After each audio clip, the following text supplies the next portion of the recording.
যে কোনো জিনিস তুমি যখন পারফেক্টলি শুরু করতে চাইছো কিন্তু কিছুতেই পেরে উঠছে না, তোমার একটাই ভুল হচ্ছে, সেটা হচ্ছে পারফেকশন। তোমার কোনো কাজের জন্য তুমি যদি সবসময় চাও যে আমি পারফেক্ট করব তবেই আমি সেটা করা সম্ভব হবে, তাহলে কোনো দিনই কোনো কাজই করা সম্ভব নয়। তাই পারফেক্ট না দেখে তুমি দেখো যে কীভাবে আগে প্রথমে স্টার্ট করা যায়। প্রথমে স্টার্ট করো, তারপরে মোটামুটি 70% মতন কমপ্লিট করার চেষ্টা করো। তবে তোমার ধীরে ধীরে পারফেকশনটা আসবে। এই যেমন আমি গত 2 সপ্তাহ আগে এক্সারসাইজ করা স্টার্ট করি। তো এক্সারসাইজ করতে গিয়ে প্রথম দেখলাম যে আমি পুশ আপ দিতে পারছি না, বা হয়তো সিট আপ দিচ্ছি কিন্তু প্রপারলি হচ্ছে না। যখন ইউটিউবে ভিডিও দেখছি তখন বেশ ভালো লাগছে যে ওরা খুব সুন্দর করছে, আমি তো এরকম পারছি না। তখন আমি ঠিক করলাম যে যাই হোক তাই হোক মোটামুটি আমি ডেলি করাটা শুরু করি, তারপর ধীরে ধীরে পারফেক্টটা করার চেষ্টা করব। আমি যদি তখন চেষ্টা করতাম, যদি বলতাম মনকে যে না আমি তো যতক্ষণ না পারফেক্ট ইউটিউবে যেরকম দেখছি এরকম যদি না হয় তাহলে আর আমি করবো না, ওরকম করলে তাহলে আমি আজকে হয়তো ব্যায়াম করতাম না। এখন আমার পারফেকশন এসে গেছে। কী করে এলো? এই 2 সপ্তাহ কন্টিনিউ আমি সবসময় চেষ্টা করছিলাম যে করে যাই। আমার ধীরে ধীরে ওই ব্যায়ামটা করার ফলে কী হচ্ছে, পুশ আপটা পর পারফেক্ট হওয়া শুরু হয়।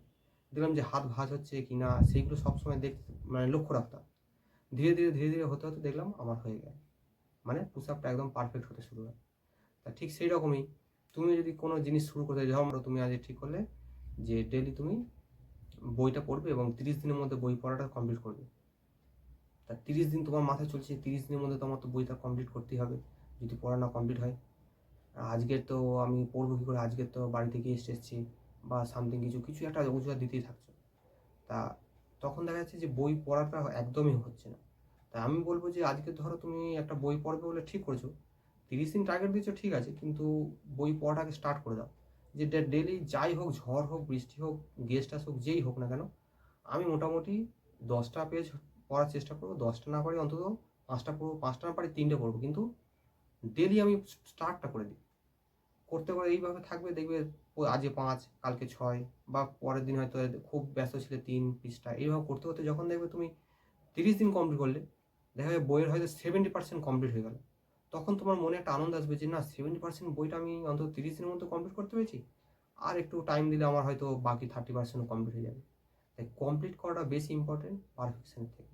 সে তুমি যে কোনো কাজই করো না কেন, তুমি যদি যে কোনো নতুন কাজ শিখতে যাও না কেন, সবসময় চেষ্টা করবে যে স্টার্টটা করে দিই, এবং সেটা পারফেক্ট না হলেও চলবে কিন্তু আমার স্টার্টটা করা যায়।